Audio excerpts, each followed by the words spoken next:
മൻ മാത മിൻ ഉമ്മത്തി, എന്റെ ഉമ്മത്തിൽ നിന്നും മരിച്ചു പോകുന്ന വ്യക്തികൾക്ക് ഏത് നിലക്ക് മരിച്ചു പോകണം? ലാ യുശ്രികു ബില്ലാഹി ശൈആ, അല്ലാഹുവിൽ യാതൊന്നിനെയും പങ്കുചേർക്കാത്ത നിലക്ക് എന്റെ ഉമ്മത്തിൽ നിന്ന് മരിച്ചുപോയ ആളുകൾക്കാണ് ആ ശുപാർശ കരസ്ഥമാവുക. അപ്പൊ ശുപാർശ നാളെ മഹ്ശറിൽ ഉപകരിക്കുന്നത് മുവഹ്ഹിദുകൾക്ക് മാത്രമാണ്. ശിർക്ക് ചെയ്തവർക്ക് ശുപാർശ ഉണ്ടാവില്ല. ശിർക്ക് ചെയ്തവരുടെ കാര്യത്തിൽ ആരും ഇവിടെ ശുപാർശ പറയൂല, ശുപാർശ സ്വീകരിക്കപ്പെടൂല. അതെ, സല്ലല്ലാഹു അലൈഹി വസല്ലം അതൊന്നുകൂടി വിശദീകരിക്കുന്നു.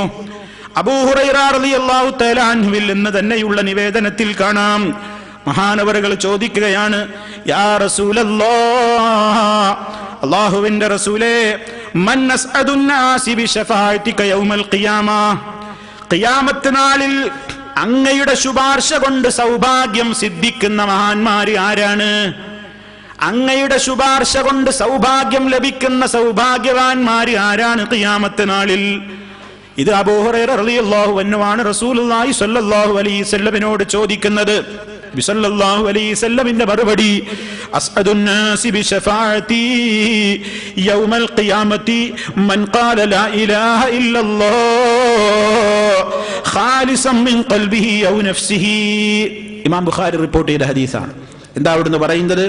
അസ്അദുൻ നാസി ബിശഫാഅതി, എന്റെ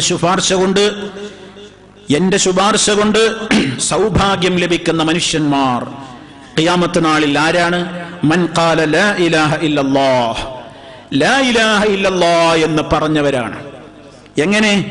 ഖാലിസൻ മിൻ ഖൽബിഹി, അവന്റെ ഹൃദയത്തിന്റെ അടിത്തട്ടിൽ നിന്ന് ആത്മാർത്ഥമായി അത് പറയണം. ഔ നഫ്സിഹി, അവന്റെ മനസ്സിൽ നിന്ന് ആത്മാർത്ഥമായി കൊണ്ടത് പറയണം.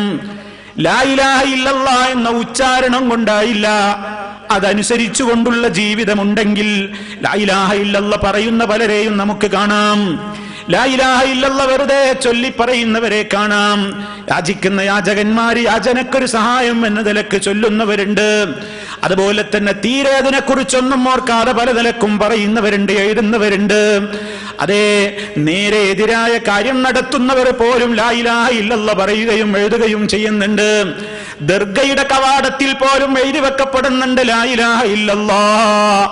ആ ലാ ഇലാഹ ഇല്ലല്ലാഹയുടെ ചുവട്ടിലൂടെയാണ് ദർഗക്കകത്ത് കയറിയിട്ട് അവരെ വിളിച്ചു പ്രാർത്ഥിക്കുന്നത്, അവരോട് വിളിച്ചുകൊണ്ട് സങ്കടം പറയുന്നത്. അപ്പൊ ലാ ഇലാഹ ഇല്ലല്ലാഹ് എന്ന കേവലം പറയൽ കൊണ്ട് കാര്യമില്ല. അതിന് വിരുദ്ധമായ ജീവിതം ഇല്ലാതെ അതിന് 100% യോജിക്കുന്ന നിലക്കുള്ള ഖാലിസൻ മിൻ ഖൽബിഹി, അവന്റെ ഹൃദയത്തിന്റെ അടിത്തട്ടിൽ നിന്ന് ആത്മാർത്ഥമായ നിലക്ക് ലാ ഇലാഹ ഇല്ലല്ലാഹ് പറഞ്ഞുകൊണ്ട് മരിച്ചുപോയവർ അവരാരാണോ അവർക്ക് മാത്രമേ എന്റെ ശുപാർശ കൊണ്ട് പ്രയോജനം ലഭിക്കുന്ന സൗഭാഗ്യം സിദ്ധിക്കുകയുള്ളൂ എന്ന് മഹാനായ റസൂൽ കരീം സല്ലല്ലാഹു അലൈഹി വസല്ലം ഓർമ്മപ്പെടുത്തുന്നു. അതുകൊണ്ട് നാളെ മഹ്ശറിൽ അല്ലാഹുവിന്റെ റസൂൽ സല്ലല്ലാഹു അലൈഹി വസല്ലം നടത്തുന്ന ശുപാർശക്ക് യോഗ്യരാകണമെങ്കിൽ ഈമാനോടെ മരിച്ചു പോകണം, ലാ ഇലാഹ ഇല്ലല്ലാഹ് ശരിപ്പെടുത്തണം, അതിന് വിരുദ്ധമായൊരു ജീവിതത്തിൽ വരാതെ നോക്കണം, ശിർക്കും തൗഹീദും എന്താണെന്ന് വ്യക്തമായി പഠിക്കണം, കുഫറും ഈമാനും തമ്മിലുള്ള വ്യത്യാസം എന്താണെന്ന് വ്യക്തമായി പഠിക്കണം. എന്നിട്ടത് ജീവിതത്തിൽ കുഫർ വരാതെ, ശിർക്ക് വരാതെ ജീവിതത്തെ വിമലീകരിക്കണം, ശുദ്ധീകരിക്കണം. ആ നിലക്ക് മരിച്ചുപോയാൽ അവർക്കാണ് നാളെ മഹ്ശറിൽ ശുപാർശക്കാരുടെ മുഴുവൻ ശുപാർശ പ്രയോജനപ്പെടുകയുള്ളൂ. പ്രത്യേകിച്ച് മഹാനായ മുഹമ്മദുർ റസൂലുള്ളാഹി സ്വല്ലല്ലാഹു അലൈഹി വസല്ലമിന്റെ ശുപാർശ അവർക്ക് മാത്രമേ പ്രയോജനപ്പെടുകയുള്ളൂ.